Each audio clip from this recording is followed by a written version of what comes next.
In this video, we uncover a crime so chilling it feels like fiction.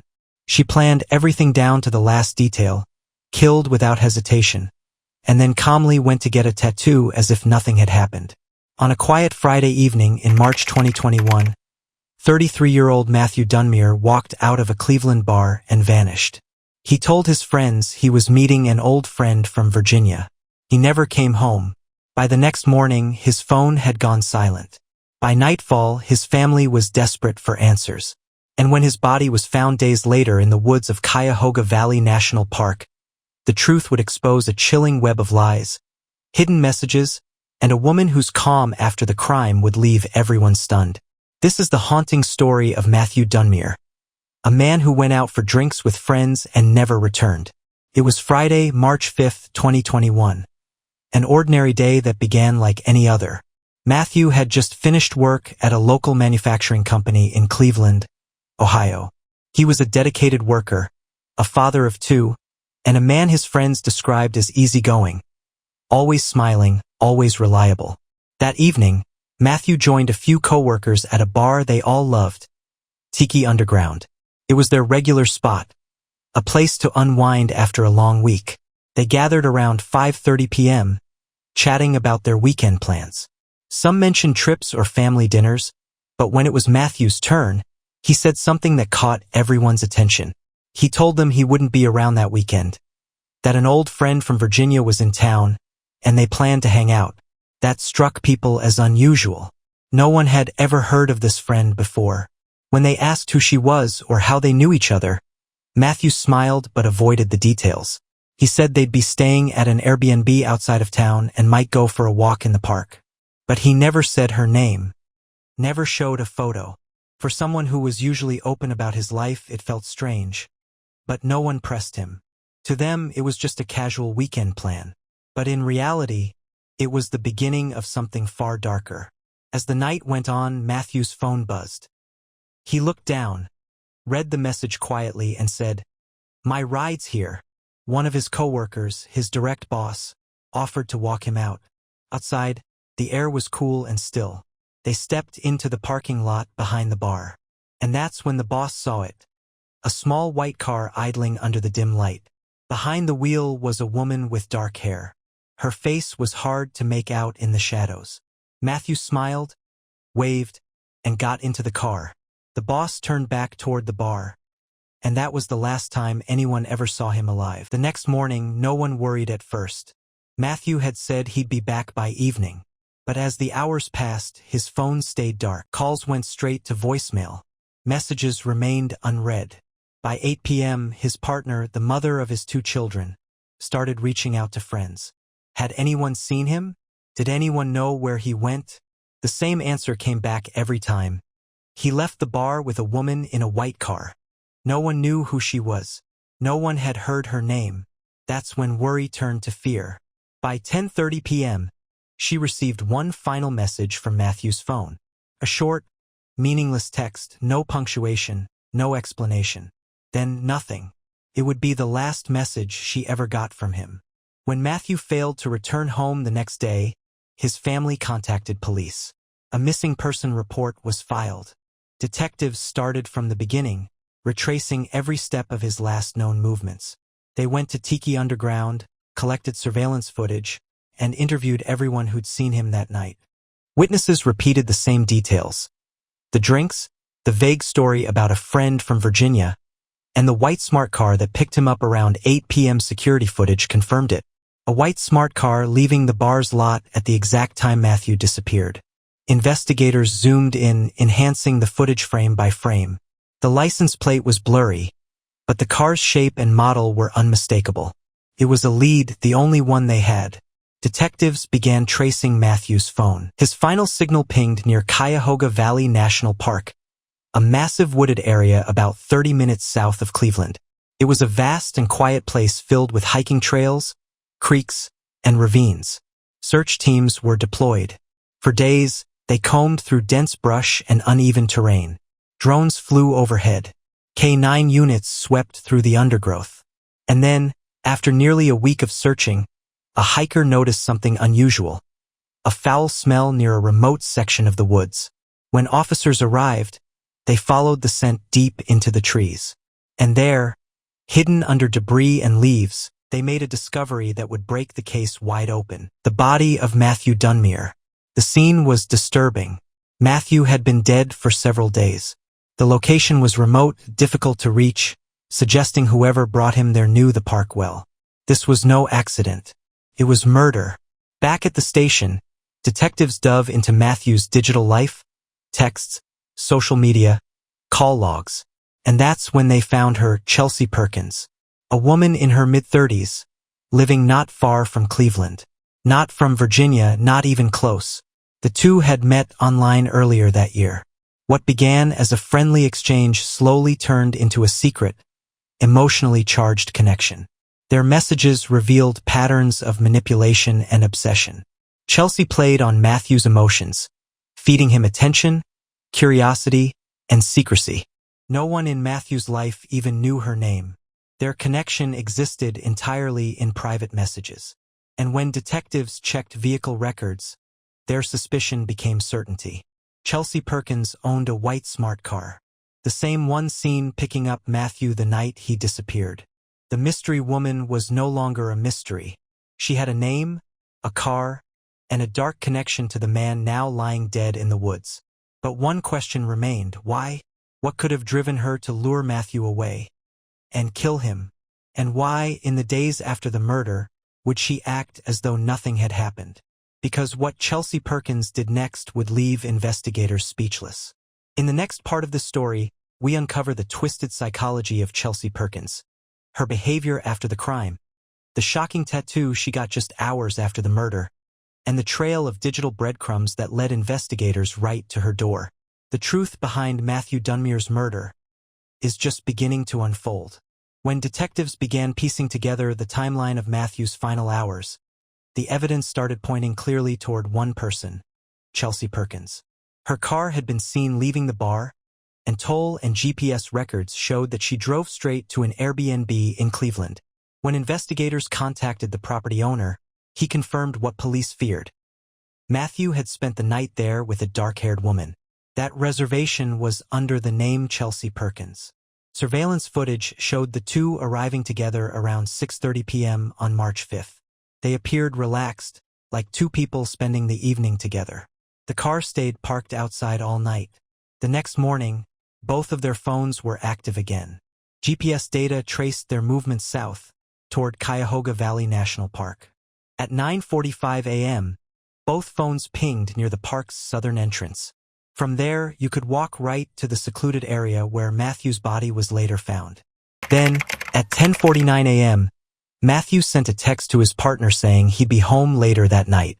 That was the last message his phone ever sent. 30 minutes later, the signal disappeared. It was either turned off or switched to airplane mode. Chelsea's phone, however, kept transmitting. When investigators recovered the water bottle found near Matthew's body, forensic testing revealed two DNA profiles, Matthew's and Chelsea's. It was the same bottle Matthew had purchased with her at a gas station the night before. This discovery was the first physical proof placing Chelsea at the scene. But there was more. DNA samples taken from Matthew's fingernails and traces of hair fibers on his jacket also matched Chelsea Perkins. The evidence left no room for doubt. She had been the last person to see Matthew alive. As detectives followed her trail, the next part of Chelsea's journey stunned everyone. Toll cameras showed her white smart car heading north toward Michigan just hours after Matthew was killed. By that afternoon, she was spotted on surveillance video pulling into the parking lot of a tattoo shop called Family Inc. Inside, she appeared calm and friendly. She showed ID, paid in cash, and got a new tattoo, just hours after committing a murder. Staff later said she didn't seem nervous or upset at all. Later that day, she even posted a photo of herself on Instagram, standing in front of a mirror at the tattoo shop, showing off her fresh ink with the caption, "What an amazing weekend." The post's geolocation placed her in Michigan. No mention of Matthew, no hint of what she had just done. The following day, Chelsea drove southeast, returning to her apartment in Arlington, Virginia. For weeks, she continued posting normal photos, selfies, coffee cups, and quotes about new beginnings. To anyone watching online, she looked like an ordinary woman living an ordinary life. But behind the scenes, investigators were closing in. By late March, search warrants were issued for her Airbnb records, toll data, and digital activity. Everything aligned. The route, the timing, and the physical evidence all pointed directly at Chelsea. On March 30th, the FBI executed a search warrant at her home in Virginia. Chelsea answered the door herself, calm, polite, and composed. When agents told her why they were there, she refused to answer questions without a lawyer. During the search, investigators made a chilling discovery: a Springfield Armory 9mm handgun. Forensic testing later confirmed it was the same weapon used to shoot Matthew in the back of the head. Despite this overwhelming evidence, Chelsea wasn't arrested right away. She remained free for months, living openly in Virginia while the case made its way through legal channels. That inaction infuriated Matthew's family, especially his mother, Tommie Dunmier. Tommie had been shattered by her son's murder. She couldn't understand how the woman who killed him could still be walking free. She stopped sleeping, spending her nights online, combing through Chelsea's social media posts, tracking her movements, and writing letters to prosecutors. When months passed with no arrest, Tommie's grief turned into obsession, and then into something darker. By the fall of 2021, Tommie and her husband John made a desperate decision. If the system wouldn't bring justice, they would do it themselves.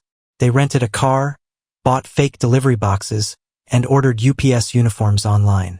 The plan was reckless, born entirely out of pain. On a cold November day, they drove to what Tommie believed was Chelsea's address in Washington, D.C. John stayed in the car, while Tommie walked up to the door, dressed as a delivery worker, carrying a small package. A woman answered. She saw the uniform, smiled politely, and in that split second, Tommie pulled out a gun and fired twice. The woman collapsed near the doorway. But Tommie was wrong. The victim wasn't Chelsea Perkins. She had no connection to Matthew's case. Miraculously, she survived after emergency surgery. When Tommie realized what she'd done, panic set in. Neighbors called 911, and police swarmed the area within minutes. Officers spotted Tommie nearby, walking away from the scene. When they ordered her to stop, she turned the gun on herself and pulled the trigger. She died instantly. She was 57 years old. John was arrested on the spot and later charged as an accessory. He told police he had tried to stop his wife, but she wouldn't listen. The tragedy destroyed what remained of the Dunmier family. Matthew's children had now lost both their father and their grandmother. News of the shooting spread fast, and the public outrage was immediate. People demanded action. How could the main suspect still be free after all this time? Finally, on December 9, 2021, 9 months after Matthew's death, police arrested Chelsea Perkins at her Virginia apartment.